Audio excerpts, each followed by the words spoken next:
Hello friends, Shashi Agarwal channel के अंदर मैं doctor Shashi Agarwal welcome you all. आज का जो हमारा टॉपिक है वो बहुत सारे सब्जेक्ट्स के अंदर रेलेवेंट है। Private limited company versus public limited company. We are going to understand the meaning, difference, and what are the privileges which are available to the private limited company.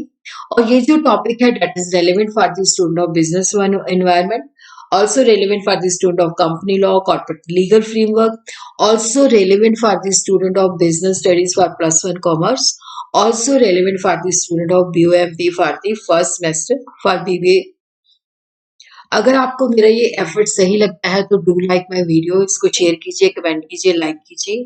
और अगर आपने मेरे चैनल को नहीं subscribe किया हुआ तो डू सब्सक्राइब माय चैनल।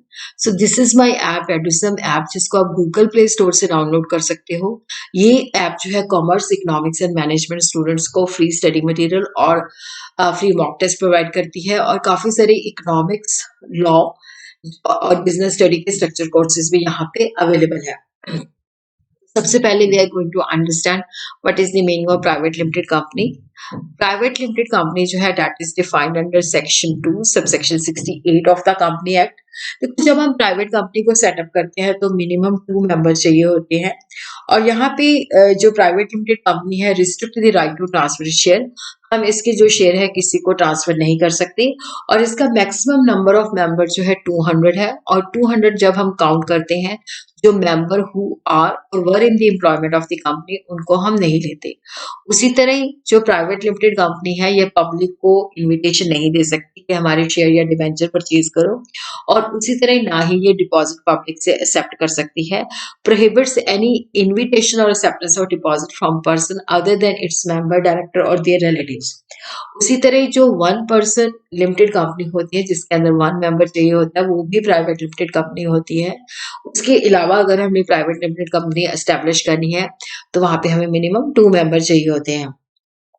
तरह जो स्मॉल कंपनी होती है dot is also private limited company. तो पब्लिक लिमिटेड कंपनी, जिसको section 2 subsection 71 of the company act define करता है। पब्लिक लिमिटेड कंपनी वो कंपनी है जो कि प्राइवेट कंपनी नहीं है।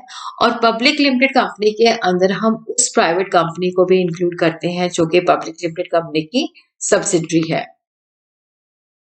पब्लिक लिमिटेड कंपनी को जब हमने इनकॉर्पोरेट करना है तो मिनिमम 7 मेंबर चाहिए और मैक्सिमम के ऊपर कोई रिस्ट्रिक्शन नहीं है। और यहाँ पे जो पब्लिक लिमिटेड कंपनी है बड़ी आसानी के साथ अपने शेयर ट्रांसफर कर सकती है, लोगों को इनवाइट कर सकती है और लोगों से डिपॉजिट भी एक्सेप्ट कर सकती है। So what are the privileges or benefits which are available to the private company as compared to the public limited company?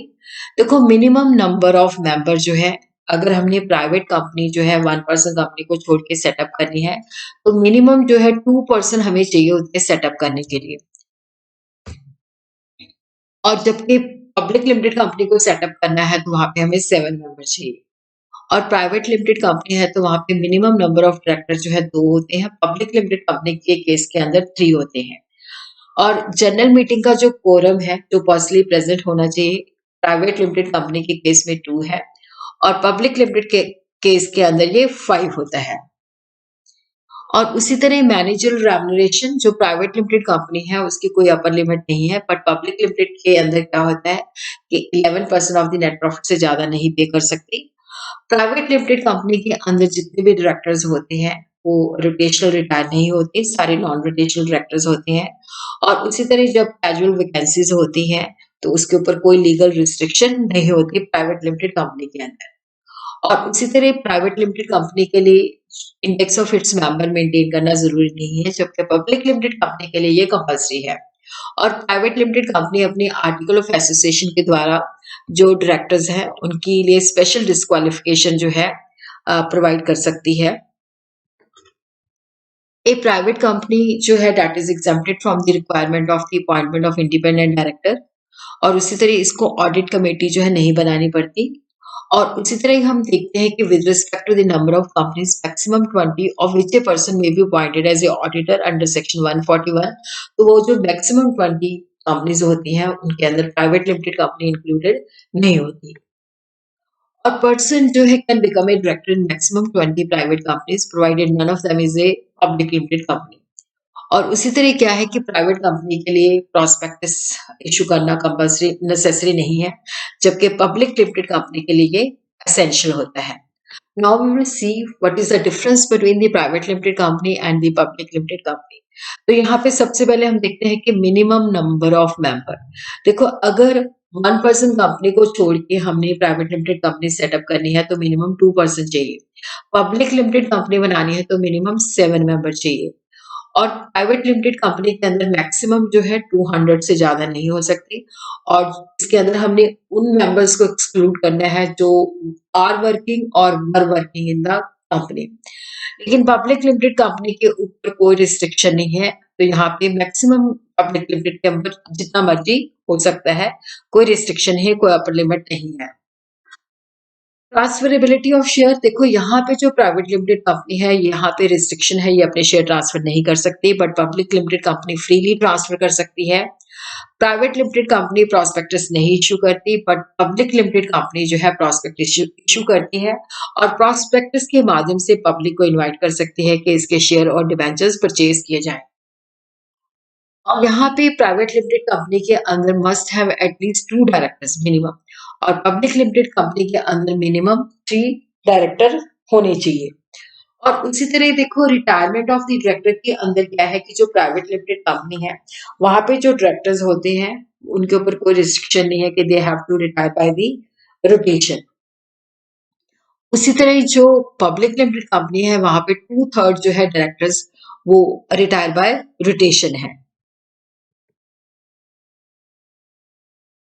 और उसी तरह हम देखते हैं कोरम फॉर द मीटिंग, कि जो private limited company meeting call करती है तो कोरम जो है वो 2 मेंबर का पर्सनली प्रेजेंट होना चाहिए।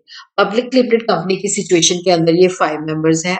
और उसी तरह ही जो मैनेजरल रेम्यूनरेशन है, तो यहाँ पे हम देखते हैं कि जो मैनेजरल रेम्यूनरेशन है इसके ऊपर कोई रिस्ट्रिक्शन नहीं है। लेकिन पब्लिक लिमिटेड कंपनी के केस में क्या है कि it can not exceed 11% of the net profit. Private limited company जो है पब्लिक से डिपॉजिट एक्सेप्ट नहीं कर सकती, बट पब्लिक लिमिटेड कंपनी जो है डिपॉजिट एक्सेप्ट कर सकती है।